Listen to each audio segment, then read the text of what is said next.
Homeostasis को पढ़ा, समझा, जरूरी मैंने हो कैसे रही होगी, सोचो ना जरा।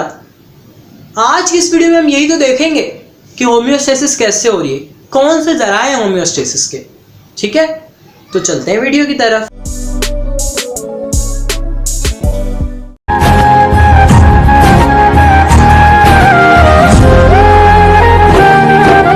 अस्सलाम वालेकुम जी।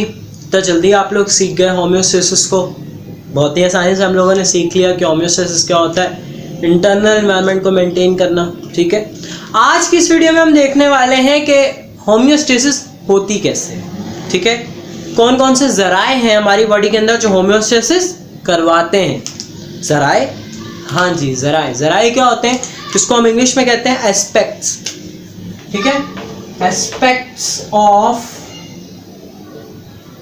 Homeostasis.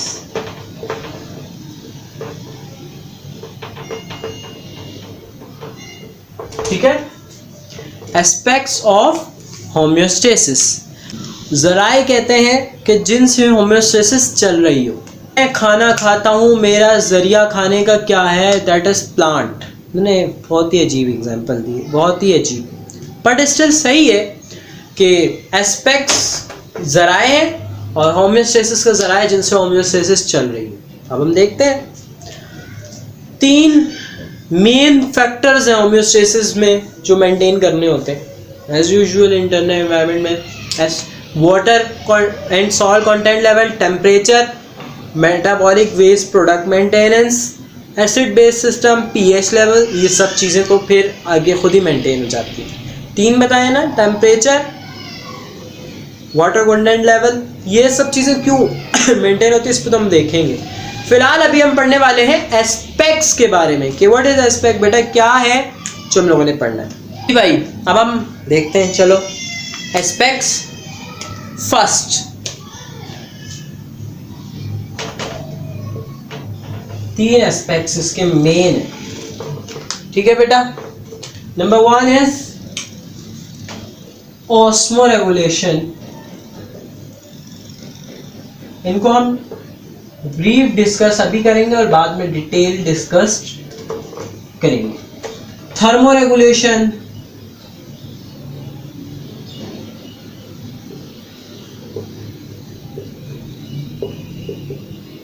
And number 3 is excretion.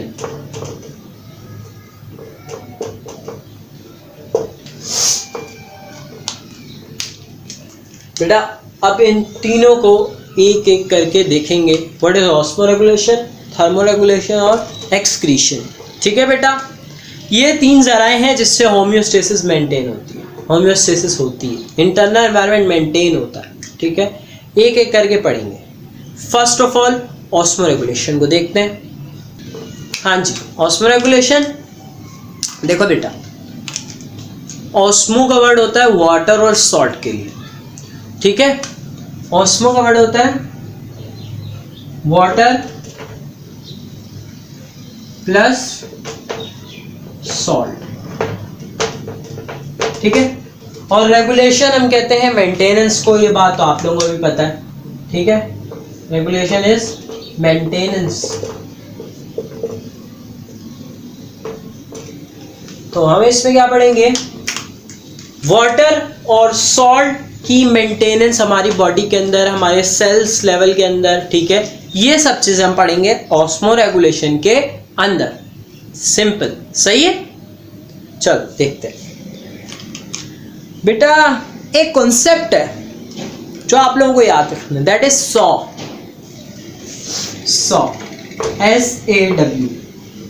अजीब सा है, लग रहा है कुछ मुश्किल नहीं है, क्या है मैं बताता हूँ। देखो, S फॉर सॉल्यूट्स, ये सॉल्ट, तो सॉल्ट सॉल्यूट ही है। ठीक है, A for attract and W for water. Saw है सॉल्ट अट्रैक्ट वाटर, हमेशा सॉल्यूट क्या करता है, वाटर को अट्रैक्ट करता है। अभी हम कुछ चीज़ों को डिस्कस करेंगे एक्चुअली, ताकि आपको ऑस्मोरेगुलेशन समझ आ जाए होती कैसे।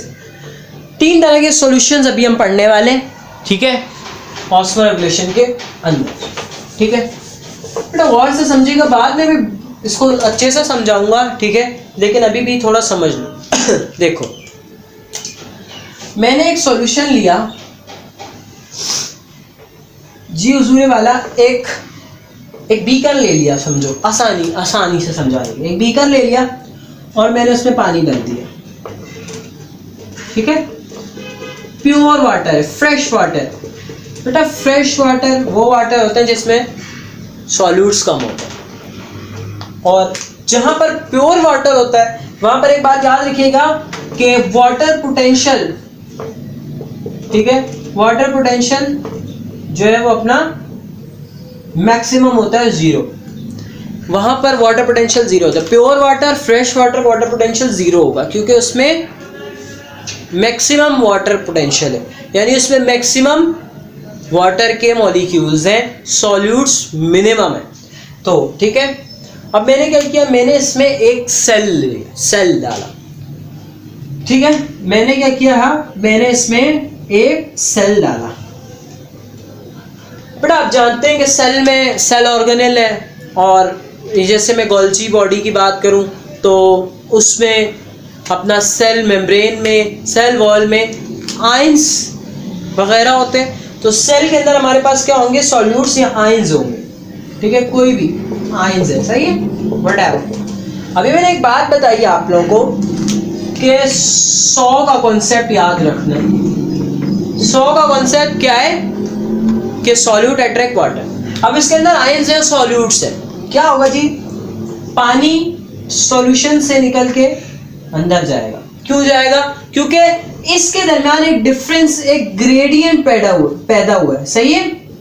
दैट इज, हम इसको दूसरा नाम दें तो इसके दरमियान एक ऑस्मोटिक प्रेशर जनरेट हुआ है, जो क्या करेगा, ऑस्मोटिक प्रेशर है, एक ऐसा प्रेशर है जो सॉल्यूशन को इक्विलिब्रियम पे लाएगा। क्योंकि इक्विलिब्रियम नहीं, एक तरफ सॉल्ट ज्यादा है, एक तरफ पानी ज्यादा है, इसको इक्विलिब्रियम पे लाना, दोनों बराबर हो जाए। क्या होगा भाई, सेल के अंदर वाटर आना शुरू हो जाएगा, सही है। जब सेल के अंदर वाटर आना शुरू हो गया तो सेल क्या करेगा, फूल जाएगा, ठीक है। अभी मैं आगे बताऊंगा, सेल फट भी सकता है, फूल भी सकता है, दो डिफरेंट कहानी है, सही है, दो डिफरेंट कहानी। चलो मैं बता देता हूँ, यहाँ पर एक रीजन भी आ जाता है, मैं आप लोगों को रीजन भी बता देता हूँ। देखो प्लांट और एनिमल सेल का डिफरेंस, का मेन डिफरेंस देखो, अगर एनिमल सेल को इसी तरह ऐसे सॉल्यूशन में डाल दिया जाए जिसका वाटर पोटेंशियल ज्यादा है तो क्या होगा बेटा, सेल बर्स्ट हो जाएगा। इधर ही बता रहा हूं, सेल बर्स्ट हो जाएगा, फट जाएगा। बट प्लांट, जब प्लांट को इसमें डाला जाएगा तो प्लांट फूल जाएगा, टर्जिड हो जाएगा, इसको कहते हैं टर्जिड होना, फूल जाना। बट स्टिल फटेगा नहीं, क्योंकि इसके अंदर होती है सेल वॉल जो वाटर का प्रेशर बर्दाश्त कर लेती है, हाइड्रोस्टेटिक प्रेशर को बर्दाश्त बेयर कर लेती है। ये हम आगे दोबारा एक बार पढ़ेंगे, ठीक है। अब क्या है, सेल फूल गया, यहां तक समझ आया। ऐसा सॉल्यूशन जिसमें आप वाटर पोटेंशियल ज्यादा है अदर देन सेल और अदर देन एनी सबसेल, इसको हम कहते हैं हाइपोटोनिक सॉल्यूशन, ठीक है बेटा, हाइपोटोनिक सॉल्यूशन, सही है।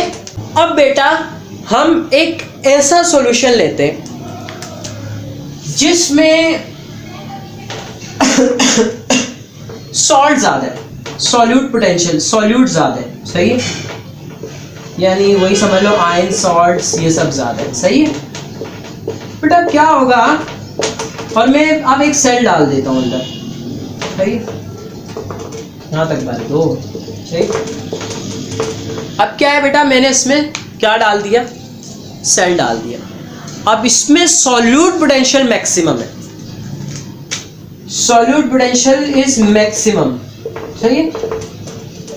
अब फिर ग्रेडियंट पोटेंशियल जनरेट होगा, भाई सेल के अंदर आयंस कम है, सॉल्यूशन में ज्यादा है, ठीक है। सेल्स के अंदर आयंस कम है, वाटर ज्यादा है, ऐसा समझ लो। इसमें जब आयंस ज्यादा है तो इसमें आयंस कम है, पोटेंशियल क्रिएट हुआ, ग्रेडियंट कंट्रोल हुआ, ऑस्मोटिक प्रेशर जनरेट हुआ। अब इसके आयंस सेल के वाटर को अट्रैक्ट करेंगे, इसके सॉल्यूट्स जो हैं वो सेल के वाटर को अट्रैक्ट करेंगे, पानी सारा बाहर निकल आएगा। ऐसे में जो प्लाज्मा है वो डी नेचर हो जाएगा, बिल्कुल सुकड़ जाएगा बिल्कुल, ठीक है।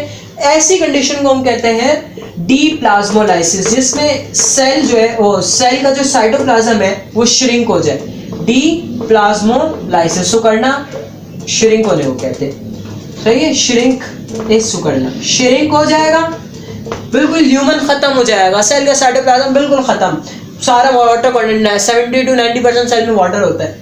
तो इसी कंडीशन को कहते हैं डीप्लाज्मोलाइसिस। अब ऐसे सॉल्यूशन जिसमें सॉल्ट की कंसंट्रेशन, सॉल्यूट कंसंट्रेशन ज्यादा है अदर देन एनी सब्सटेंस और सेल, ठीक है, इसको हम कहते हैं हाइपरटोनिक सॉल्यूशन। हाइपरटोनिक सॉल्यूशन, ठीक है बेटा। अब तीसरा है हमारे पास, मैं एक ऐसा सॉल्यूशन लूं जिसमें ऑस्मोटिक प्रेशर भी है, सॉल्यूट पोटेंशियल भी है, और मैं उसमें सेल डालूं और सेल का सॉल्यूट और वाटर कंटेंट लेवल सॉल्यूशन के बराबर हो, ठीक है। सेल का जितना भी सॉल्यूट और वाटर पोटेंशियल है या सॉल्यूट और वाटर का कंटेंट है वो सॉल्यूशन के बराबर होगा। अब क्या होगा, क्या पानी अंदर आएगा या पानी बाहर जाएगा? आप मेरा सवाल का जवाब दीजिए, क्या पानी अंदर जाएगा या बाहर आएगा? कहीं नहीं जाएगा, क्योंकि इससे ज़रूरत ही नहीं है। इसके अंदर पोटेंशियल और ग्रेडियंट क्रिएट ही नहीं हुआ, इसमें डिफरेंस क्रिएट नहीं हुआ। हमेशा हर चीज़ ज़्यादा से कम की तरफ जाती है, ऐसा ही ये कम से ज़्यादा की तरफ भी चली जाती है एक्टिव ट्रांसपोर्ट के थ्रू, बट स्टिल इसमें ऐसा है ही नहीं, तो इसमें मेंटेनेंस की ज़रूरत नहीं है, इसमें ऑस्मोटिक प्रेशर जनरेट नहीं होगा। ऐसे सॉल्यूशन को हम कहते हैं आइसोटोनिक सॉल्यूशन।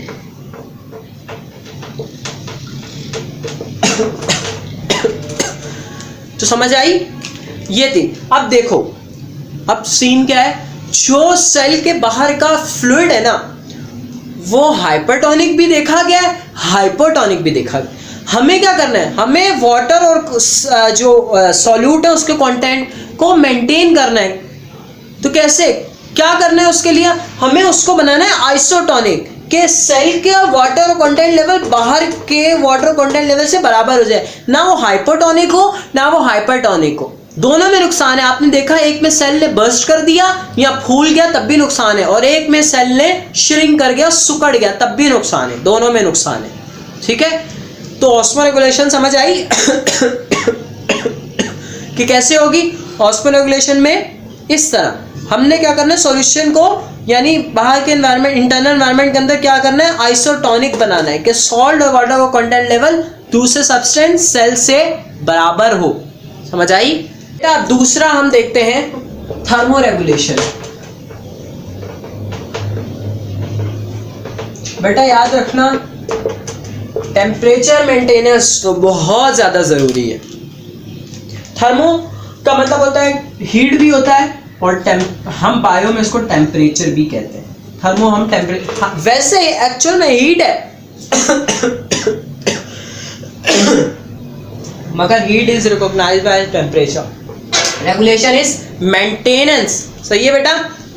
इसमें हमने क्या करना है, टेम्परेचर को मेंटेन। देखो हर बॉडी का ना एक खास टेम्परेचर होता है, उसको हम कहते हैं सेट पॉइंट, ठीक है।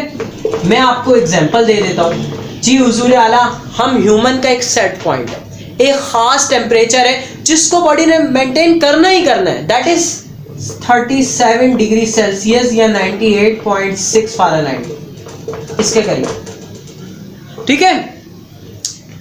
समझ आई? अब क्या होता है कि बाहर जब एक्सटर्नल में इन्वायरमेंट में टेम्परेचर बढ़ जाता है तो इंटरनल एनवायरनमेंट में बहुत ज़्यादा इफेक्ट आएगा, यानी टेम्परेचर डिफरेंस आ गया। अब करना क्या है, देखो अब जब टेम्परेचर बढ़ गया तो नुकसान क्या है, हमारे जो एंजाइम प्रोटीन्स है ना असल हमारी बॉडी की, वो टेम्परेचर सेंसिबल है। अब हमारी बॉडी की प्रोटीन नहीं रहेंगी, हमारे एंजाइम नहीं बनेंगे, हमारा मेटाबॉलिज्म रुक जाएगा, तो हमें इसको भी मेंटेन करना है। इंटरनल एनवायरनमेंट भी नुकसान है, ठीक, मतलब सॉरी क्या कहते हैं, लो टेम्परेचर भी नुकसान है, हाई टेम्परेचर भी नुकसान है, हमें मेंटेन करके रखना। तो इससे में हम क्या करते हैं, टेम्परेचर मेंटेनेंस। लो हो जाए तो सेल फ्रीज हो जाता है, सेल के अंदर आइस बनना शुरू हो जाती है जो सेल के लिए नुकसान दे। सेल को एक मेंटेन टेम्परेचर चाहिए एंजाइम की वर्क के लिए। हाई टेम्परेचर पे एंजाइम डीनेचर हो जाते हैं, लो टेम्परेचर पे एंजाइम से इतना वर्क नहीं कर पाते, और क्योंकि वो फ्रीज हो जाते हैं, प्रोटीन सही तरह काम नहीं कर पाती, कोडिंग सही नहीं हो पाती, ये सब चीज़ें इसमें आती हैं। सही, थर्मो रेगुलेशन समझ आ गया होगा। ये वाला अब तीसरा है एक्सक्रीशन। एक्सक्रीशन क्या है बेटा? देखो बेटा,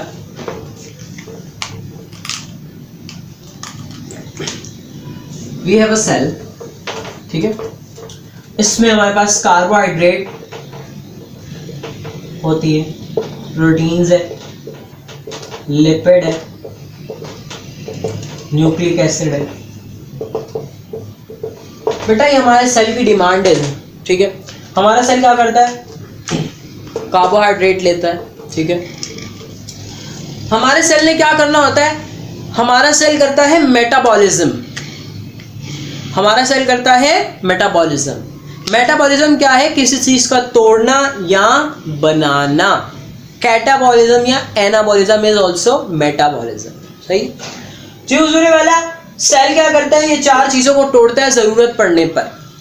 बेटा कार्बोहाइड्रेट एनर्जी प्रोडक्शन के लिए इस्तेमाल होती है, इसके नतीजे में जब ये टूटती है ना तो कार्बन डाइऑक्साइड बनता है, ठीक है, कार्बन डाइऑक्साइड और वाटर।